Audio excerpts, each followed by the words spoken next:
Can you hear me at the back? Because I'm only going to say this once. And I've only got 10 minutes. A gorilla is tackling me to the floor. Metaphorically. A gorilla is putting my hands into steel bracelets, binding them together behind my back. A gorilla is kneeling on my neck. A gorilla is turning me onto my front, and I am being lifted into the air, and everything is turning brown and red, and I am being coffined in by 6 gorillas, confined and swaddled in their warm, hot fur. And I am suddenly spinning down Fulford Road, past the barracks. And you are not here with me. But I am here. And this is happening right now. I am thinking about the end of the world. I am looking for some kind of revelation. I'm locked in a cage with a massive gorilla called Wayne. Wayne is a metaphorical gorilla. He has metaphorical powers of arrest, right? We aren't saying anything to each other. Just bear with us. Yeah, we're going through a rough patch. But if I can get Wayne onto my side, then I might be released early. He might come round to my point of view. In the meantime, I'm just, trying to lighten the mood a little bit. So I'm going, la da da da da da da, walk like an ape man. Wayne doesn't like that. He says, if you don't stop singing that, I'm going to nut you like that. But see, the thing is, gorillas have this really dry sense of humour. So actually, this is just Wayne's roundabout way of saying that he loves me. I stick my tongue out at him. What a fucking ugly tongue, says Wayne. Wayne goes,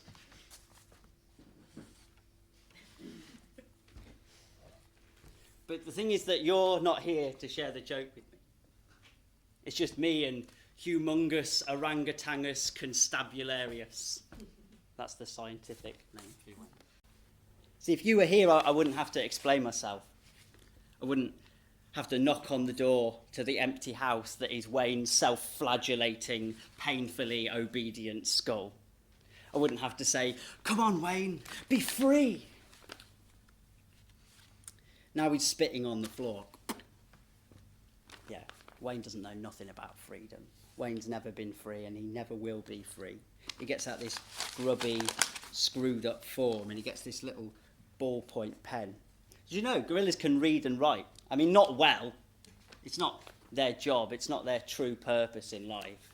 I think probably Wayne would express it in the terms of gorilla hunt, gorilla fight, gorilla find mate, gorilla laugh at human suffering and planetary demise, gorilla eat pot noodle for dinner. And he said, put your name and your home address in there.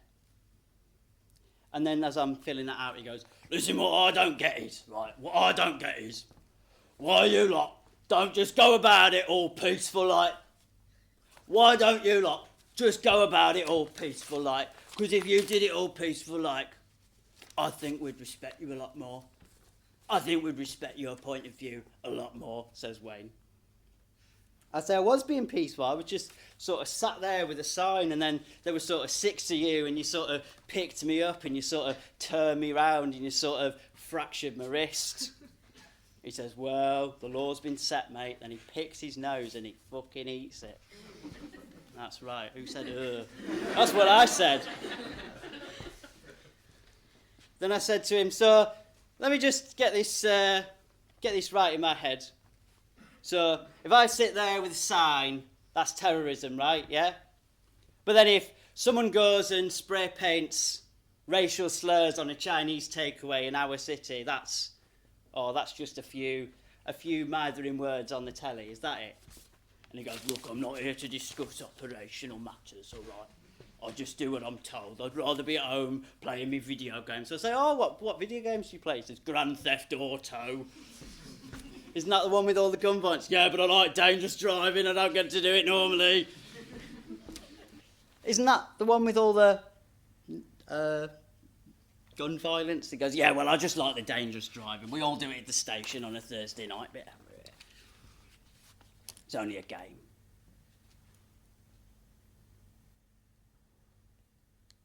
Can I have something to eat? No. Can I have something to drink then? There's water in the toilet bowl if you're that desperate. Do you promise not to go and then stick it in my ear like you did last time? Maybe if you're good. Do you miss your family? Wayne closes off.